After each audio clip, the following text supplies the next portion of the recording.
Hi friends, ഓസ്ട്രേലിയയിൽ വന്നിട്ടുള്ള ആദ്യത്തെ ഒരാഴ്ചയിൽ ഞങ്ങൾ ചെയ്ത കാര്യങ്ങളാണ് ഇന്നത്തെ വീഡിയോയിൽ ഞാൻ പറയുന്നത്.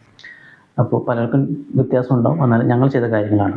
അപ്പോൾ ഞങ്ങൾ എയർപോർട്ടിൽ ഇറങ്ങി ഞങ്ങളുടെ പ്ലേസിലേക്ക് ഞങ്ങൾ ട്രെയിനാണ് വന്നത്. അപ്പോൾ ഞങ്ങൾ ട്രെയിനിന് വരുന്ന സമയത്തിനിടയ്ക്ക് തന്നെ ഞങ്ങൾ രണ്ടുപേരും ഇവിടുത്തെ ടാക്സ് നമ്പർ അപ്ലൈ ചെയ്തു. കുറേ പേര് പറഞ്ഞു ഇവിടെ വരുന്നതിന് മുമ്പ് നമുക്ക് ടാക്സ് നമ്പർ അപ്ലൈ ചെയ്യാൻ പറ്റും എന്ന് പറഞ്ഞു. നമുക്കൊരു അഡ്രസ് പ്രൂഫ് ഉണ്ടായാൽ മതി എന്ന് പറഞ്ഞു.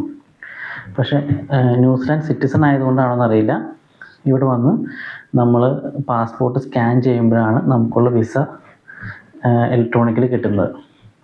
അത് കഴിഞ്ഞതിന് ശേഷം മാത്രമാണ് ടാക്സിൻ്റെ ഇത് അപ്ലൈ ചെയ്യാൻ പറ്റത്തുള്ളൂ. പക്ഷെ അത് അപ്ലൈ ചെയ്തിട്ട് 15 ദിവസം ഒക്കെ പിടിക്കും അത് കൈ കിട്ടാനായിട്ട്. പക്ഷെ ഞങ്ങളിന്ന് നാലാമത്തെ ദിവസം വിളിച്ചു ചോദിച്ചു കഴിഞ്ഞപ്പോൾ അവർ ആ നമ്പർ തന്നു. അത് നമ്മൾ എംപ്ലോയറിനെ അപ്ഡേറ്റ് ചെയ്തു. പിന്നെ ഒന്ന് ചെയ്തതെന്ന് വെച്ചാൽ ഡ്രൈവിംഗ് ലൈസൻസ് ന്യൂസിലാൻഡിൽ നിന്ന് ഓസ്ട്രേലിയൻ ഡ്രൈവിംഗ് ലൈസൻസിലേക്ക് കൺവേർട്ട് ചെയ്തു. അതിന് ഞങ്ങൾ കൊടുത്ത ഒരു പ്രൂഫ് എന്ന് പറയുന്നത് ന്യൂസിലാൻഡ് ഡ്രൈവിംഗ് ലൈസൻസ്, പിന്നെ ഒന്ന് പാസ്പോർട്ട്. ഈ 2 ഡോക്യുമെൻ്റ് മാത്രമാണ് നമ്മൾ കൊടുത്തത്. ഓസ്ട്രേലിയൻ ഡോളർ, ഞാൻ 10 വർഷത്തെയാണ് ഡ്രൈവിംഗ് ലൈസൻസ് എടുത്തത്. $420 ഓസ്ട്രേലിയൻ ഡോളർ ആയെന്നാണ് എൻ്റെ ഒരു ഓർമ്മ. അപ്പോൾ ന്യൂസിലാൻഡിലേക്ക് കൺവേർട്ട് ചെയ്യുമ്പോൾ $470 എൻ്റെ ഇത് പിടിച്ചിട്ടുണ്ട്. പിന്നെ ഇത് ചെയ്യുമ്പോൾ കുറേ ഗുണങ്ങളുമുണ്ട്, കുറച്ച് ഡ്രോബാക്സും ഉണ്ട്. എന്ന് വെച്ചാൽ ഗുണം എന്താണെന്ന് വെച്ച് കഴിഞ്ഞാൽ നമുക്ക് ഇതൊരു പ്രൂഫായിട്ട് കാണിക്കാം.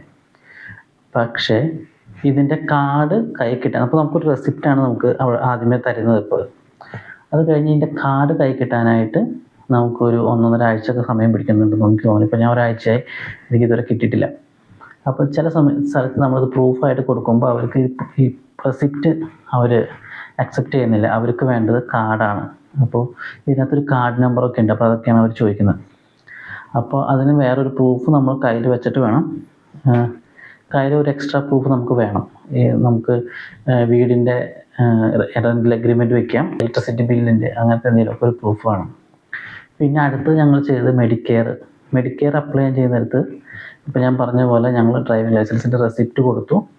പക്ഷേ അത് അവർ അക്സെപ്റ്റ് ചെയ്തില്ല. അപ്പോൾ ചെയ്തത് ന്യൂസിലാൻഡിൽ ഇങ്ങോട്ട് നമ്മൾ സാധനങ്ങൾ സെൻഡ് ചെയ്തതിൻ്റെ റെസിപ്റ്റ്, ബില്ല്, അഡ്രസ് പ്രൂഫ് വെച്ചിട്ട്.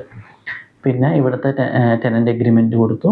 പിന്നെ ഞാനിവിടുത്തെ എൻ്റെ ബാങ്കിൽ ബാങ്ക് അക്കൗണ്ട് എടുത്തിട്ടുണ്ടായിരുന്നു, അതും കൊടുത്തു. അപ്പോൾ ആദ്യം ചെയ്ത കാര്യങ്ങളെന്നൊക്കെ പറയുന്നത് ടാക്സ് നമ്പർ നമ്മൾ അപ്ലൈ ചെയ്തു,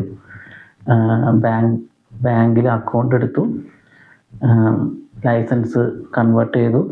പിന്നെ മെഡിക്കെയറിന് അപ്ലൈ ചെയ്തിട്ടുണ്ട്. മെഡിക്കെയറിന് ഇത് കിട്ടിയാൽ മാത്രമാണ് പിള്ളേരുടെ കിൻഡർ ഗാർഡനും അതേപോലെ GP കാണണമെങ്കിൽ നമുക്ക് മെഡിക്കെയർ എടുക്കണം. മെഡിക്കെയറിൻ്റെ നമ്പർ വേണം. അപ്പോൾ അതൊക്കെ എടുത്തു. അങ്ങനെ ഒരാഴ്ച ഞങ്ങളുടെ തീരാറായി. അപ്പോൾ അടുത്ത വിശേഷമായിട്ട് പിന്നെ കാണാം.